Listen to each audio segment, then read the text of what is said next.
কোনো অস্ত্র ছাড়াই রামনবমীর মিছিল হলো ভাঙড়ে। রবিবার সকালে ভাঙড়ের বোদ্রা বাস স্ট্যান্ড থেকে বোদ্রা রামকৃষ্ণ মিশন পর্যন্ত প্রায় ৩ কিলোমিটার রামনবমীর বর্ণাঢ্য শোভাযাত্রা করা হয়। এদিন এই মিছিলে হাঁটেন ক্যানিং পূর্বের বিধায়ক শওকত মোল্লা, ভাঙড় ১ ব্লক তৃণমূলের সভাপতি শাহজাহান মোল্লা, বোদ্রা তৃণমূলের অঞ্চল সভাপতি সাদেকুল দপ্তরি ও অন্যান্যরা। এদিন মূলত ৭ থেকে ৮ হাজার আদিবাসী, এসটি, এসসি সম্প্রদায়ের মানুষ এই শোভাযাত্রায় অংশগ্রহণ করেন। রামনবমীর শোভাযাত্রার ক্ষেত্রে মহামান্য হাইকোর্ট বেশ কিছু গাইডলাইন বেঁধে দিয়েছেন এবং তার মধ্যে কোনো রকম অস্ত্র প্রদর্শন করা যাবে না রামনবমীর শোভাযাত্রায়। এদিন কার্যত সেই ছবি ধরা পড়ল বোদ্রা অঞ্চলের রামনবমীর শোভাযাত্রাতে।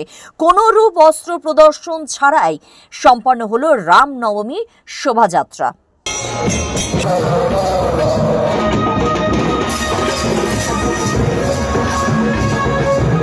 এটা হচ্ছে সম্প্রীতির বাংলা, এটা হচ্ছে একতার বাংলা, ঐক্যের বাংলা। আমাদের প্রিয় মুখ্যমন্ত্রী বলেন ধর্ম যার যার উৎসব সবার।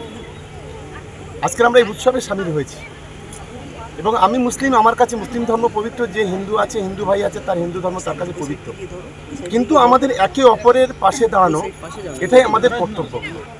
ফলে আজকে যারা ধর্ম নিয়ে যারা রাজনীতি করতে চাইছে তারা হলো এই বাংলার কাপুরুষ। বাংলার সবচেয়ে বড় খলনায়ক হচ্ছে শুভেন্দু অধিকারী।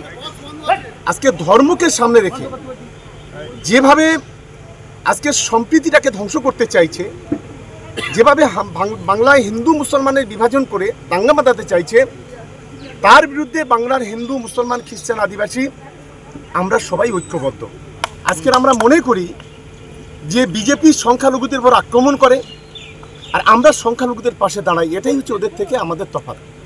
আমি বোদ্রা অঞ্চলের রামনবমী কমিটির যারা সভাপতি, সম্পাদক, কমিটির সদস্য আছে তাদের ধন্যবাদ জানাবো যে একদিকে এখানে কয়েক কিলোমিটার রাস্তা প্রসেশন, সঙ্গে সঙ্গে এখানে ৩,০০০ লোকের এখানে খাওয়া দাওয়ার যে ব্যবস্থা তারা করেছে, তার জন্য আমরা রামনবমী কমিটির পক্ষে সমস্ত কমিটিকে ধন্যবাদ জানাচ্ছি এবং আমরা সব সময় আমরা পাশে আছি এবং পাশে থাকব।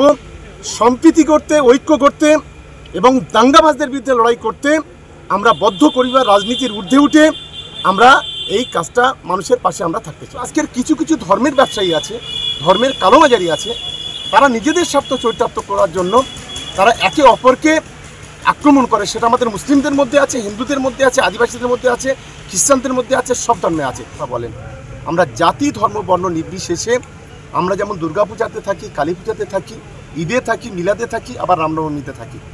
এটা আমরা সঠিক জায়গায় আজকের এবং আসতে পেরে আজকের আমার হিন্দু ভাই বোনেরা যারা এখানে রামনবমী পালন করছেন তাদের পাশে থাকতে পেরে আমি নিজেকে গর্বিত বলে মনে করি।